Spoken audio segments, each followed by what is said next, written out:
Now, this is how you can put Pinterest wallpaper on your iPhone.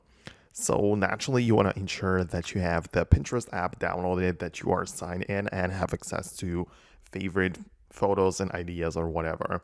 And as you are browsing your images, what you can do is just to tap on one of them and you can see a bunch of different options below it. So I want you to click on the three dots button and you have the download image button. So you're going to click on this and it will essentially just download it for you.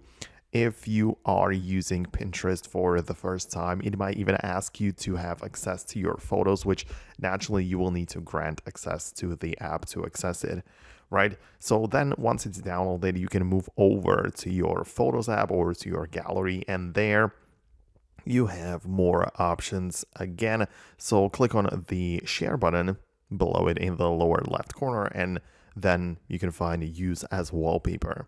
So when you click on this will get you over to the classic menu of your wallpaper setup on the home screen. Then you will be asked to set up a wallpaper pair and you can customize the widgets and all the stuff. So you can just go through it the regular way, but this is how you can get the Pinterest image to show up as your wallpaper.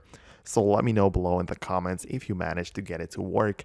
Thanks a lot for watching until the end, and I'll see you later on in the next video.